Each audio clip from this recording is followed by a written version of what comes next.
It was a sticky Bronx night in June 2020, the kind where the air feels heavy and the streets never really sleep. A white BMW rolled slow alongside a livery cab at the corner of East 163rd and Tinton Avenue, its windows sliding down like the start of something bad. Somebody yelled out "Wash Killer" with that extra edge in their voice, the kind that cuts deep if you know the streets. Engines hummed, words flew quick, and then the sound of a gun cracked through the block. Glass burst across the pavement, and everybody moved at once. This was not some random beef over nothing. This was the point where years of quiet tension inside one housing project finally hit the breaking point. By the late 2010s, the Bronx was still carrying scars from decades of poverty, underfunding, and the kind of city neglect that leaves whole blocks feeling forgotten. You had buildings standing tall but worn down, corners where people hustled because jobs never came back, and the constant hum of music and arguments spilling out of open windows. Public housing projects shaped the landscape, and in neighborhoods like Morrisania, those red brick buildings were more than just homes, they were a whole world with their own rules. Forest houses sat right in the middle of that world, stretching across Washington Avenue between East 163rd and East 166th Streets. 15 tall brick buildings held over 1,000 apartments filled with families who had been there for generations. But inside those walls, the community was not one big family. The split was real, and it ran right through the middle of the project.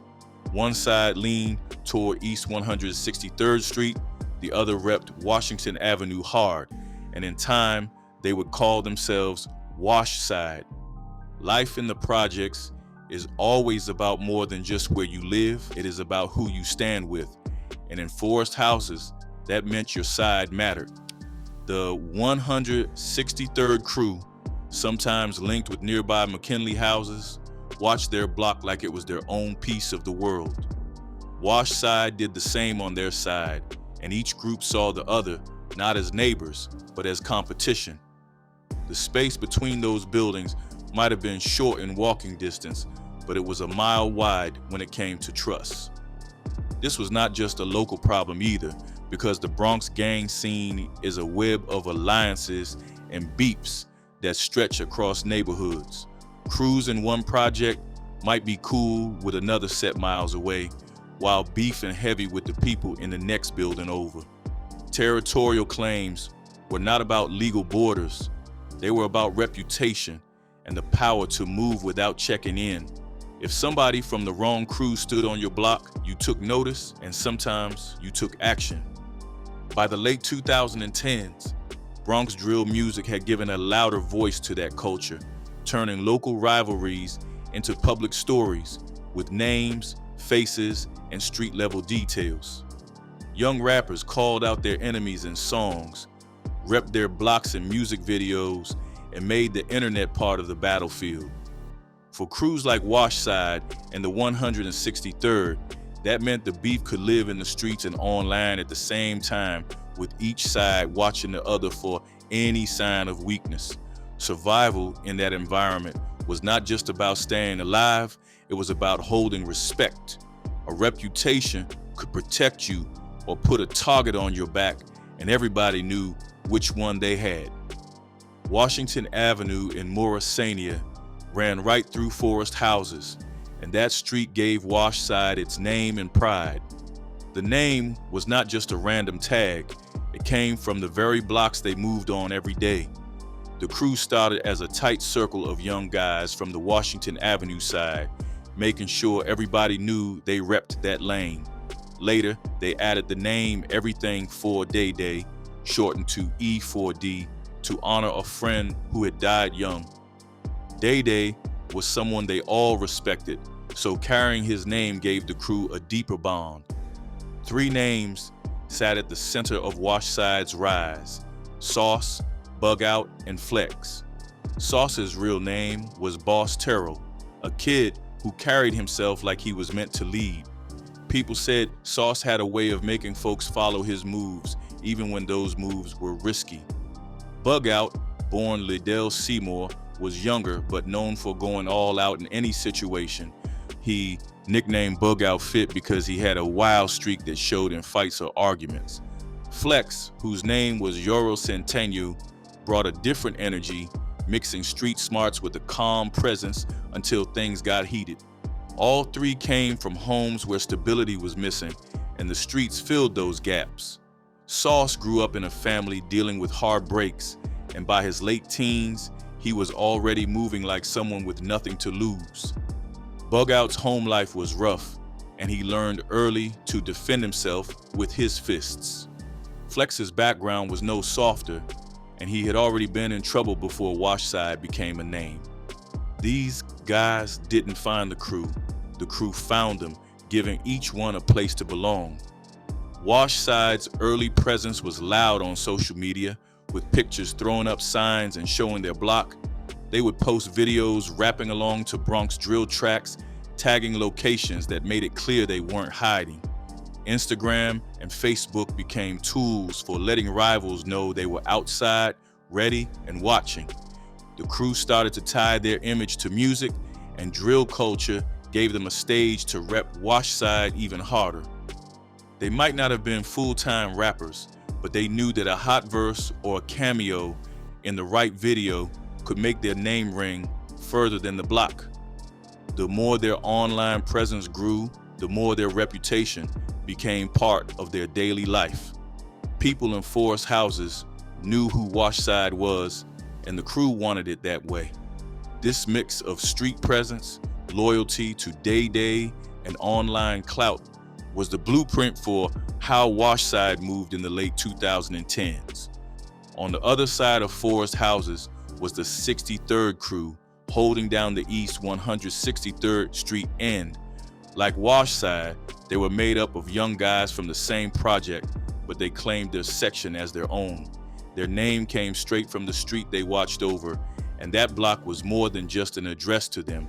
This was a crew that had their own friends, family, and routines tied to that part of the project. Even though WashSide and the 63rd crew lived within walking distance, their loyalty lines didn't cross. In the projects, proximity doesn't always mean unity, and here it meant the opposite. The cultural dynamics were set up so each side saw the other as competition. You could pass each other on the same staircase, but the tension was still there. People paid attention to who you spoke to, where you stood, and whose events you showed up to. The early tensions between these two sides showed up in small ways that could turn serious fast. Trash talk over basketball games, disrespectful comments on social media, or just standing too long on the wrong corner could spark problems. Sometimes it was a few heated words, and sometimes it was fists flying before anyone could cool it down. These were not full-blown wars yet, but the temperature was rising. Outside alliances made things even more complicated. The 63rd crew had ties with certain blocks like McKinley houses and other sets who shared similar enemies. WashSide linked with people from spots like Lyman Place, also known as Spect, who had their own issues with nearby crews. These connections meant that any small beef could grow if allies got involved. One fight in forest houses could pull in people from another neighborhood the same night. By the late 2010s, the back and forth was steady enough that both crews knew it was only a matter of time before things got bigger. Social media kept the pot stirred, with both sides watching each other's moves and reacting. Inside forest houses, you could feel the division, and everybody knew which side they were on. The air carried that awareness, and it shaped how both WashSide and the 63rd crew moved every single day. By the middle of 2019, tension between WashSide and the 63rd crew was already high, but one incident made it personal. Tai Benji Almodovar, a 63rd member with a growing name in his section, crossed paths with Sauce in a way that would leave a mark. The story spread fast through forest houses, and everyone seemed to know the details within hours. It happened during a street confrontation that drew a crowd from both sides. Sauce stepped forward like he always did, ready to hold his ground. Tai Benji wasted no time, and before long, fists were flying in front of onlookers from both crews. People said Tai landed clean hits, dropping Sauce in a way that nobody could ignore. Phones were out, and even if no video made it public, the word of mouth was enough to damage a reputation. In a place where respect can decide how safe you are, public humiliation matters. Sauce had built his image as someone who could lead his side, but getting beat in front of both crews was a stain he couldn't wash off quickly. Tai Benji's win gave 63rd bragging rights, and their members made sure WashSide heard about it. On social media, hints and jokes surfaced, coded enough to avoid trouble, but obvious to those who knew the story. From that point on, it was not just crew versus crew, it was Sauce versus Tai Benji. The rivalry had a face, and that face was tied to a moment everyone remembered. Sauce's close circle, including Bugout and Flex, took the loss personally. They began looking for opportunities to cross paths with Tai Benji, sometimes showing up in places where they knew 63rd might be. In the months after the fight, small incidents kept the tension alive. There were nights when shots rang out near corners both sides claimed, though not every bullet found a target. There were reports of people chasing rivals through side streets or cars slowing down to throw insults before speeding off. Nothing had yet matched the scale of the fight, but it felt like both crews were circling each other, waiting for the next big move. The fight in 2019 became a story people told in forest houses, sometimes as a warning and sometimes as fuel. For WashSide, it was unfinished business, and for 63rd, it was proof their top guy could take down the other side's leader. The stage was set for something bigger, and everyone could feel it. By summer 2020, the Bronx was dealing with more than just local beefs. COVID-19 had shut the city down, leaving streets quieter in some ways, but more dangerous in others. Schools were closed, jobs had vanished, and young people were spending long hours outside with nowhere else to be. Police presence was lighter in some areas, and that made it easier for street politics to play out without quick interference. Across New York City, shootings were climbing after years of decline. The Bronx felt it hard, with neighborhoods like Morrisania seeing spikes that reminded people of earlier, rougher decades. Old beefs heated up, and new ones started over smaller sparks. With fewer distractions and more idle time, grudges got more attention. The WashSide and 63rd rivalry fit right into this climate. The memory of the 2019 fight still hung in the air, and both crews were more visible than ever. Drill music videos kept dropping, showing faces and corners that everybody in the area could recognize. Posts on Instagram and Facebook carried the same energy, with each side ready to take credit for small wins and quick jabs. The streets felt different during that summer. Warm nights brought more people outside, but the conversations always carried a tension that things could pop off. You could see WashSide posted up on Washington Avenue, moving as a group, while 63rd did the same near their block. Both sides knew exactly where the other stood, and the space between them felt smaller every day. With the city stretched thin by the pandemic, these young crews were left to set their own pace. The police might respond after a call, but there was less of that constant presence that sometimes kept trouble from boiling over. By the middle of summer, the air in forest houses felt charged. The beef between WashSide and 63rd had room to grow, and it would not take much to push it past the point of no return. That Friday night in late June 2020 carried the kind of humid air that sticks to your shirt and makes the city feel restless. Tyrone Tai Benji Almodovar was moving through his block near East 163rd and Tinton Avenue, right by the forest houses that had been his home. Around that hour, he got into the back seat of a livery cab, maybe heading to link with someone or cross town for the night. At the same time, a white BMW was rolling nearby with 4 WashSide members inside. Sauce, Bugout, Flex, and Daryl Rail Spencer were together, and they were not just cruising without purpose. When their car passed the cab, eyes locked and recognition set in quickly. The sight of Tai Benji brought the 2019 fight back to the front of everyone's mind. The BMW slowed near the cab and windows rolled down. Words shot across the space between the vehicles, with some witnesses later saying they heard the words "Wash Killer" shouted in Tai's direction. That phrase cut straight into the rivalry, a statement that could only push things toward violence. The drivers began to push forward, and in seconds, the two vehicles were weaving through side streets. The cab tried to break away, but the BMW stayed on it, moving close enough for more words to be exchanged. At one corner, the BMW cut the angle and closed the gap. The car stopped sharply and Bugout stepped out holding a gun in his hand. There was no long pause, just the sound of shots cracking through the night. Glass from the cab's window sprayed onto the street as one of the bullets struck Tai Benji in the head. Inside the BMW, Sauce pushed the gas as soon as Bugout was back in, and the car tore away from the block. The sound of the engine and the gunshots faded, leaving behind the shock of what just happened. Residents came out of nearby buildings, some yelling, others pulling back into doorways. The livery cab sat still, its driver frozen for a moment before calling for help. Tai Benji slumped in the back seat, bleeding heavily as sirens began to close in on the area.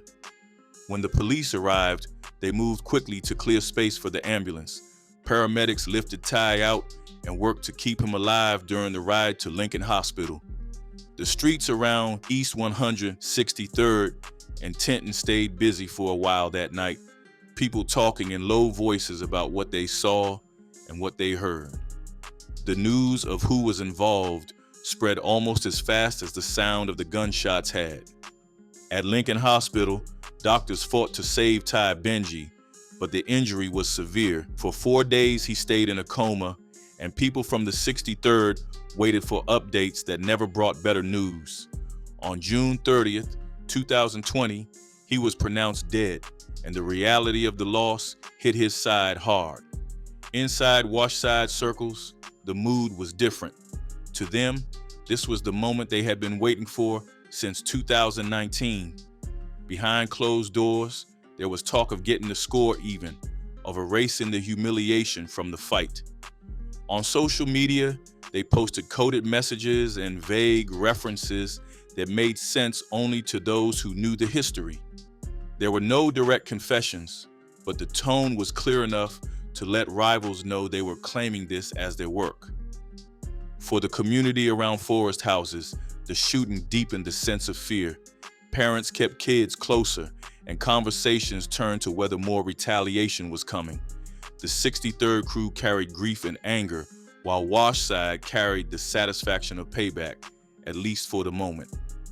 The streets felt tense, with everyone knowing this kind of blow rarely ends a war. People braced for what might come next, even as they processed what had already happened. The very next day after Tai Benji was shot, WashSide members moved on to something completely different. It was June 27, 2020, and instead of laying low, some of them headed for a pawn shop with a plan to rob it. Flex, whose real name was Yoral Centeno, was part of the crew, along with Isaiah Zay Thomas and a couple of others. They walked in during business hours with guns drawn, making it clear this was not going to be quick bargaining over jewelry. Customers and employees froze as the crew took control of the store. Victims were pushed down in order to stay quiet while the robbers grabbed valuables. One employee was pistol whipped hard enough to leave a visible injury, and another had a gun pressed to his head while being told to hand over cash. The whole thing happened fast, but it was messy and violent, leaving people shaken long after it was over. Flex and the others, left with stolen goods and money, heading out into the street like they had just pulled off a routine move. The robbery showed how confident WashSide felt at that moment. Less than 24 hours after a high-profile shooting, they were out in public committing another crime that would draw even more attention. This was not about careful planning to avoid police. It was about showing they could do whatever they wanted. That pawn shop job was just one step in a bigger run of crimes that stretched far beyond the Bronx. Over the months that followed, WashSide members started traveling out of state to hit stores, often using stolen cars to get there and back. They targeted electronics shops, high-end clothing stores, and anywhere else with goods that could be flipped quickly for cash. Some of these robberies were smash and grab style, with crews storming in, taking what they wanted, and leaving before alarms brought the police. Others involved violence against employees, with people being shoved, threatened, or attacked when they tried to stop the thieves. Flex and other members were linked to multiple incidents, sometimes in states hours away from New York. Carjackings became another part of their playbook. In September 2021, members Sean Brogdon, and Jacob Baker took a vehicle at gunpoint from an auto shop, injuring an employee during the getaway. Later that year, Bugout and Mamadou Haji Diallo forced a driver out of his car in freezing weather and even took his coat before speeding off. Alongside the robberies, they also ran fraud schemes. Some used stolen credit cards and fake identities to make big purchases, adding another stream of money for the crew. The combination of armed robberies, interstate theft, and fraud drew the attention of federal investigators. By late 2021, agencies like the DEA and ATF were working with NYPD to piece together how these crimes connected back to WashSide. After Tai Benji's death, the 63rd crew carried a level of anger that everyone in Forest houses could feel. Losing someone like Tai, especially to a public and violent shooting, meant they wanted payback. In the months that followed, shots were fired more often, sometimes aimed directly at WashSide members, and sometimes at anyone thought to be linked with them. Not every bullet found its intended target, and that made the situation even worse. In June 2021, a stabbing attack in the projects left a young man injured after an argument that had ties to the crew's beef. It was not always clear who was carrying out every act, but the connections were close enough that people in the neighborhood assumed it was part of the ongoing war. That same summer, in August 2021, a drive-by shooting shook the area when two teenagers were wounded near a corner store. Witnesses said a car slowed, shots rang out, and the vehicle sped away before anyone could catch a plate number. Both victims survived, but neither was the intended target, according to investigators. The shooting put more fear into the community and showed how dangerous the feud had become for people just trying to live their lives. The violence did not stop there.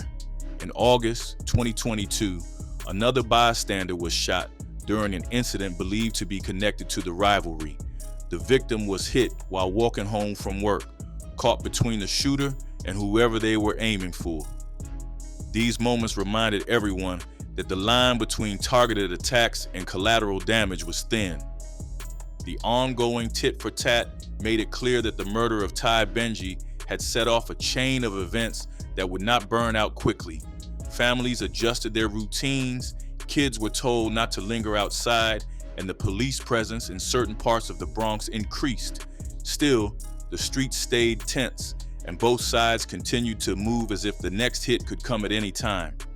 The heat on WashSide had been building long before the final sweep came. Federal agents and NYPD had been collecting evidence for years, using social media posts, surveillance footage, and information from people who decided to talk. They pieced together the connections between murders, robberies, carjackings, and fraud, slowly building a RICO case. On December 14, 2022, law enforcement moved in with coordinated raids targeting locations in the Bronx and Harlem. Early in the morning, heavily armed teams hit apartments linked to WashSide members, pulling people from beds and cuffing them in the cold winter air. Neighbors watched from their windows as the operation rolled through, hitting multiple spots in quick succession. By the end of the day, 11 members were in custody facing federal charges. The indictment laid out a long list of crimes, including racketeering, murder, armed robbery, and firearms offenses. Sauce, Bug Out, Flex, and others were all named, connecting them directly to the murder of Tai Benji and the wider criminal activity. Public statements from law enforcement painted the takedown as a major step toward making the Bronx safer. Federal prosecutors emphasized the danger WashSide posed, describing them as a violent crew that had terrorized neighborhoods for years. NYPD leadership pointed to the investigation as proof that persistent work could bring down even the most active gangs. The arrests did not erase the damage done, but they marked the first real break in the cycle of violence that had gripped Forest houses. For some, it was a moment of relief. For others, it was just another chapter in a story that had been playing out for decades in the Bronx. After the December 2022 takedown, the legal process began moving fast. The federal indictment was heavy, with charges ranging from racketeering and murder to armed robbery and weapons violations. Prosecutors laid out years of evidence in front of the court, tying each defendant to specific acts that matched the crew's pattern. Some members decided to take plea deals when they saw how much evidence was stacked against them. Others chose to fight the charges, gambling that a trial might give them a better outcome. By the time sentences were handed down, the numbers were serious. Sauce, whose real name was Boss Terrell, received 22 years in federal prison. Bug Out, born Lytle Seymour, was given 20 years. Flex, Yarrow Centeno, got 24 years, the longest of the group. Rail and other members faced sentences ranging from 6 to 18 years, depending on their roles in the crimes. The courtroom scenes were quiet but tense, with family members present on both sides, some crying and others staring straight ahead. When the sentences were finalized, Forest houses felt different. For the first time in years, WashSide's presence on the street was almost gone.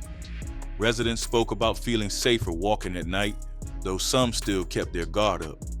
The absence of certain faces made the block feel quieter, but people knew that another crew could always rise to fill the space. In the months after the convictions, conversations about the feud carried a different tone. Some older residents said it was proof that the streets always caught up to people, no matter how much they thought they could move freely. Younger people talked about how quickly small beefs could turn into years of violence.